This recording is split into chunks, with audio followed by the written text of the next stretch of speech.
Ok, alors l'un des enseignements importants, je pense qu'on peut tirer de cette paracha, et que l'on doit tirer de cette paracha, il y a un phénomène très particulier, peut-être unique dans toute la Torah. Un adolescent qui est, donc a priori, a tout l'avenir devant lui. Tout l'avenir devant lui. On le condamne, et parce qu'on dit de lui que c'est fini. Tout son avenir est compromis complètement. Le Ben Sorer ou Moré. Un adolescent qui n'a pas d'avenir. Hein? Il faudrait longtemps pour bien développer ce zénien de Ben Sorer ou Moré, mais en tout cas, il y a quelque chose de très frappant. Un jeune adolescent, il a tout l'avenir devant lui, même s'il a fait des bêtises. Il a fait des bêtises. Alors quoi? C'est pour ça que quoi? Il a 13 ans. Normalement, on ne dit pas... Ben Sorer ou Moré, c'est entre 13 ans et 13 ans et demi. Normalement, on dit que moins de 18 ans, il n'est pas... Bidé Shamaïm, c'est 20 ans. Mais là, c'est Mitat Bedin. Cher ou Cham. Là, on rentre dans toutes les grosses questions, les gros dossiers. On va essayer de voir. Alors, vous avez raison. Cher ou Cham, on le juge tel qu'il est. Là, on va juger avec Shem Sofo. Enfin, les compagnies m'ont dit de cet adolescent qu'il n'a pas d'avenir. Comment on peut comprendre que quelqu'un, même s'il a fait des bêtises, il n'a pas d'avenir? C'est possible. C'est ça la tchouva. Comment concilier? En mois de Elul, on nous parle de quelqu'un qui ne peut pas faire tchouva. Pendant le mois de Elul, pas faire tchouva, comment c'est possible? Le yesod, un des yesodot qu'on peut dire comme ça très rapidement est le suivant, me semble-t-il. Lorsque la Torah décrit ce que les parents du Ben Sorer ou Moré vont dire, il y a marqué Enenu Shomea. Enenu Shomea. Pas marqué Eno Shomea. Le Ohr HaChaim HaKadosh, il relève qu'il n'y a pas marqué Eno Shomea, qu'il n'écoute pas. Enenu Shomea, on définit la personne. Eno Shomea, c'est-à-dire on définit l'action. Il n'est pas Shomea. Mais là, on ne définit pas l'action. Il n'est pas Shomea. Il n'écoute pas. Quand je dis il n'écoute pas, je dis Eno Shomea. Mais quand je dis que ce n'est pas un écouteur, ce n'est pas quelqu'un qui écoute, Enenu Shomea. Sa nature, c'est de ne pas écouter. Et là, c'est le plus grand des drames.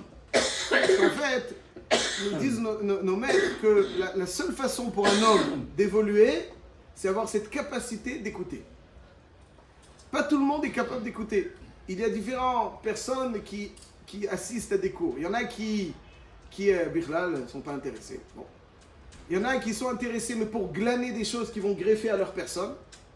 Ils vont dire, il y a des choses intéressantes. Tiens, ça confirme ce que je pense.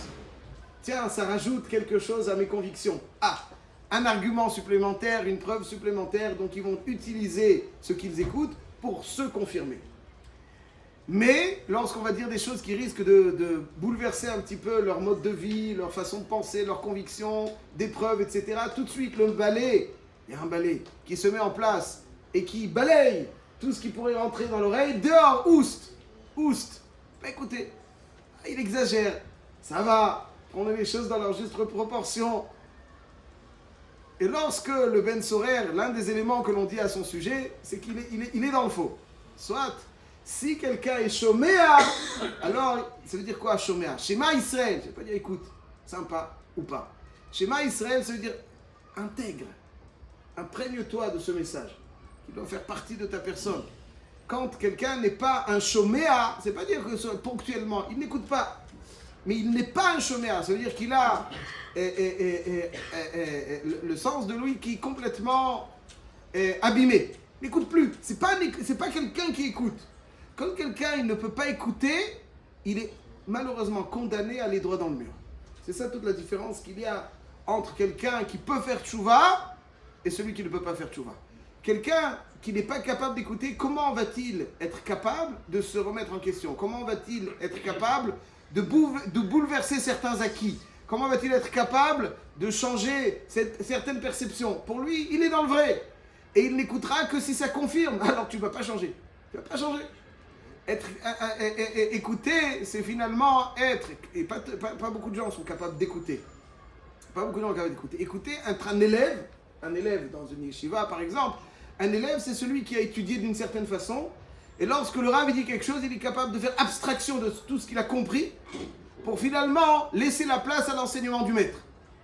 Il faut avoir une grande considération pour le maître. Admiration et une grande confiance en sa compréhension pour faire abstraction. Mais des fois, un élève, il va comprendre quelque chose, et maintenant il va écouter. Est-ce que le maître va dans mon sens ou pas? S'il va dans mon sens, eh bien, très, très bien, je vais rajouter ce qu'il dit. Mais s'il ne va pas dans mon sens, ben, laisse-moi tranquille. Je vais pas... Et ça, c'est quelque chose de très, très déterminant dans la vie. Le Ben Soré ou Moré, moi je connais, ma petite, très courte expérience, tout ça, c'est ceux qui, BMF, avancent, c'est sur la qualité de la Shmia.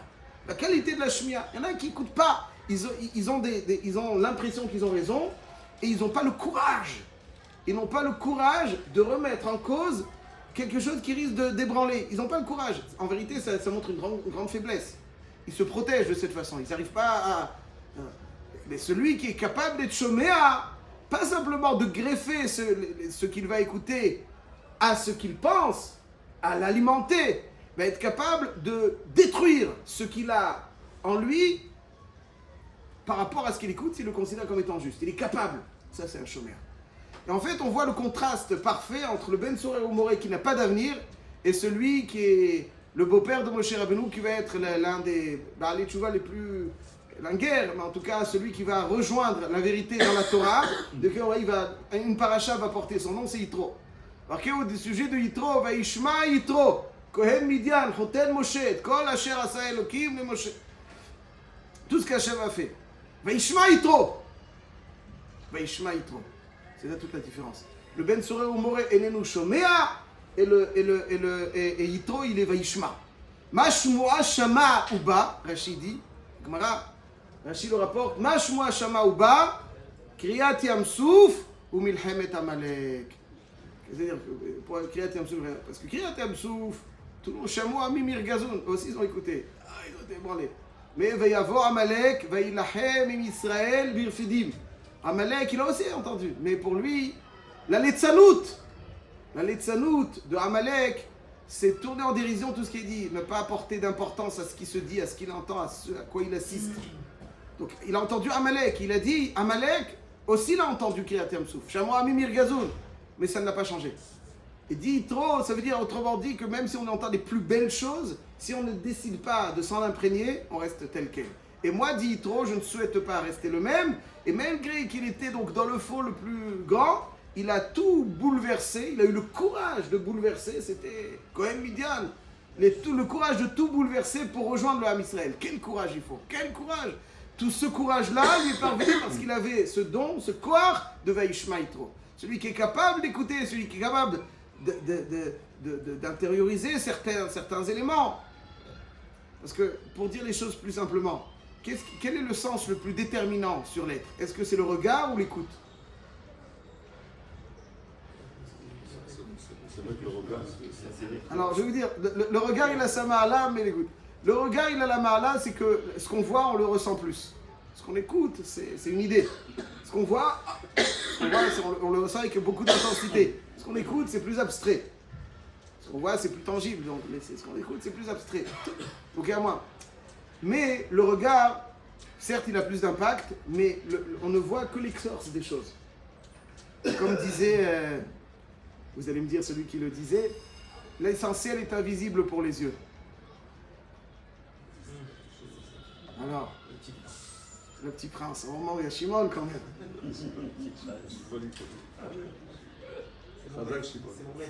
L'essentiel est invisible pour les yeux. Ça veut dire qu'en fait, c'est vrai, on voit, mais l'essentiel, on ne le voit pas. Qu'est-ce qu'on voit? Quand j'aime quelqu'un, j'aime qui? J'aime quoi? Ses bras, sa tête, j'aime lui. C'est qui lui? C'est lui. Je le vois? Non, je ne le vois pas. L'essentiel, tout ce qui est essentiel dans la vie, on ne le voit pas. Quand on voit, alors c'est vrai que ça nous impacte davantage. Le corps de la Shmia, c'est la capacité à intégrer quelque chose qui est au-delà de la perception visuelle. J'entends, on me permet de découvrir quelque chose que je n'ai pas vu. Et ça va au-delà, plus profond, ça va plus loin. Et donc le corps de la Shmia, il est beaucoup plus déterminant sur l'homme parce que l'homme, ce qu'il voit finalement, c'est ce qu'on voit. Qu'est-ce qu'on voit? Qu'est-ce qu'on voit? Qu'est-ce qu'on voit? Qu'est-ce qu'on voit? On voit pas grand-chose. On voit que l'extérieur des choses, l'écorce des choses. Mais quand on écoute, on est capable de révéler ce qui se passe dans l'intériorité des choses. Et je terminerai, mes chers amis, avec un petit passage du Rabbeinu Yonah dans Sha'arei Teshuvah. Sha'arei Teshuvah, il dit il dit Od amar Shlomo Amelech meor enaim yesamach lev shmua tova tedashen etzem. Et il développe là-bas le corps de la Shmiya. Rabbeinu Yonah, il ramène un pasuk de Yeshaya aussi, c'est dans Mishlei, pasuk de Yeshaya. Shim'u utchi nafshechem. Shim'u utchi nafshechem, comme ça il dit Yeshaya dans Perek Nunhe. Ça veut dire qu'avec la capacité d'écouter, on est capable de redonner de la vitalité à ce qui est éteint en nous. Il y a des zones mortes en l'homme. Il y a des zones mortes. Des zones où il a perdu les sensibilités. Il y a des zones mortes en tout homme. Et ce à quoi on est sensible, alors ça nous dérange. Mais il y a des choses où on ne réagit plus. On ne réagit plus. Ça veut dire quoi? Si on ne réagit plus face à certaines situations ou à certaines actions, c'est qu'il y a quelque chose de mort. Il y a des zones mortes, insensibles. La peau morte, on ne sent pas quand ça touche. Et ben voilà, il y a des zones mortes. Shim'u utchi nafshechem. Le corps de la Shmiya, il peut rendre de la vitalité à ces zones mortes. Shim'u utchi nafshechem. Et je conclus avec ce midrash rapporté dans Rabbeinu Yonah. Il dit comme ça. Midrash Rabbah. Nafal adam min hagag velishberu evarav. Quelqu'un, nous tombe et se blesse sur les bras, les pieds. Et tzarich retia, pour le soigner, il faut soigner chaque membre individuellement. Tzarich retia vetachboshet al kol ever me'evarav ve'etzem me'atzamav. Il dit le midrash parallèlement. Achote asher hata bechol evarav. Le choté, il peut avoir des brisés, spirituellement parlant, plein de facettes de sa personne, plein de membres de son essence. Chata bechol evarav nechshav ki'ilu ravta maka be'evarav kula mikaf raglo ve'ad kodkodo. Il y a une expression dans Yeshaya qui dit mikaf regel ve'ad rosh en bometom. De la tête aux pieds, rien de complet. Tout est abîmé. Comme ça, quand il parle à Israël. Mikaf regel ve'ad rosh en bometom. Il n'y a rien de tam, il n'y a rien de parfait. Donc ça va de la tête aux pieds. Et donc il faudrait soigner chaque membre individuellement. Et ve'ine akadosh baruch hu merape kol evarav bereti ahat. Il y a un seul remède, ça veut dire si on cible quelque chose qui va guérir tous les autres membres. On n'a pas besoin de les guérir individuellement. C'est quoi? Il conclut le midrash, il dit vehi shmiat haozen. Hi shmiat haozen. Sheneemar atu oznechem ulchu elai shim'u utchi nafshechem. Donc c'est grâce à la shmiat haozen que c'est ça. Donc d'ailleurs le mois de Elul c'est vi'alelun. Vi'aturu, explorer en araméen c'est vi'alelun, yatara. Quand on envoie les miraglim, il dit shlach lecha anashim vi'aturu et eretz Kenaan. Le Targum Onkelos il dit vi'alelun. Ça veut dire du mot Elul. Donc Elul c'est le moment d'explorer. Et pour pouvoir explorer, il faut être en mode de perception. Il faut être attentif.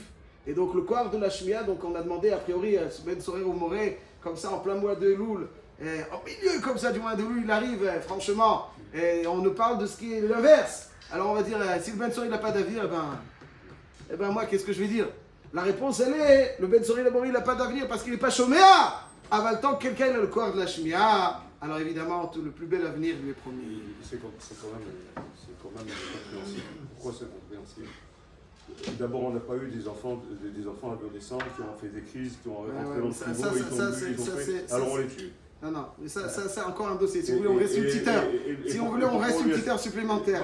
Chankawa, qu'est-ce que vous en dites? Réfléchis aussi sur la teshuva. On ne peut pas lui laisser la chouva.